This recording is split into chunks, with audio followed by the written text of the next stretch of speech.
ప్రపంచ యోగా రాజధాని అని పిలువబడే రిషికేశ్ అనేక ఐకానిక్ ల్యాండ్‌మార్క్‌లకు నిలయం. అందులో ఒకటి ఇప్పుడు మీరు చూస్తున్న ఈ రామ్‌ఝూలా. రిషికేశ్‌లో మనకి రామ్‌ఝూలా, లక్ష్మణ్ అని 2 ఐరన్ సస్పెన్షన్ బ్రిడ్జెస్ ఉంటాయండి. అందులో ఇప్పుడు నేను మీకు రామ్‌ఝూలాని చూపిస్తున్నాను. ఎందుకంటే లక్ష్మణ్ రెనోవేట్ చేస్తున్నారు. అక్కడికి అలౌ చేయట్లేదు. ఇక్కడ మీకు కనిపిస్తున్నదంతా కూడా గంగా నదండి. గంగా నదికి ఇటువైపు, అటువైపు కూడా మనకి చాలా టెంపుల్స్, ఆశ్రమాలు ఉంటాయి.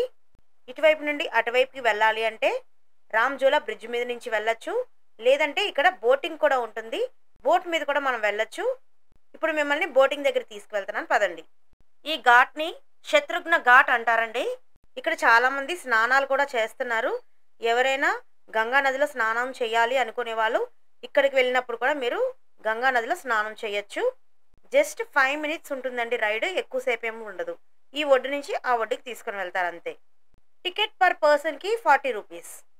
ఈ రామ్‌ఝూలా బ్రిడ్జ్, లక్ష్మణ్ బ్రిడ్జ్ కంటే కొంచెం చిన్నది ఉంటుందండి. చూడండి ఇక్కడ మీకు కనిపిస్తుంది కదా! అదే రామ్‌ఝూలా బ్రిడ్జ్. ఈ బ్రిడ్జ్ పైన వెహికల్స్‌ని ఏమీ అలౌ చేయరండి. ఓన్లీ నడవడానికి మాత్రమే. అలాగే ఈ బ్రిడ్జ్ మునికిరేతిలోని శివానంద నగర్‌ని, స్వర్గాశ్రమంని కలుపుతుంది. ఈ రామ్‌ఝూలా అనేది ఉత్తరాఖండ్‌లోని రిషికేశ్‌లో గంగానది పైన ఉన్నదండి. చార్ధామ్ యాత్ర వెళ్ళేవాళ్ళు తప్పనిసరిగా రామ్‌ఝూలా, లక్ష్మణ్ వెళ్తారు కాబట్టి వెళ్ళినప్పుడు తప్పకుండా బోటింగ్ చేయండి. బోటింగ్ అయిపోయిందండి.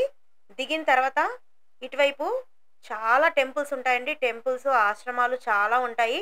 ఇక్కడ ఉన్నవన్నీ కూడా చూడాలి, కవర్ చేయాలి అంటే మనకి మినిమం 3-4 అవర్స్ టైం అయితే పడుతుంది. రామ్‌ఝూలా నుండి లక్ష్మణ్‌ఝూలాకి 2 కిలోమీటర్స్ డిస్టెన్స్ అండి. ఈ బ్రిడ్జ్ మనకి గంగా నదికి 2 కిలోమీటర్స్ ఎత్తులో ఉంటుందండి. ఈ బ్రిడ్జ్‌ని 1986లో నిర్మించారు. ఈ బ్రిడ్జ్ పొడవు 450 ఫీట్. మేమైతే వెళ్ళేటప్పుడు బోట్‌లో వెళ్ళాము. వచ్చేటప్పుడు బ్రిడ్జ్ మీద నడుచుకుంటూ వచ్చాము.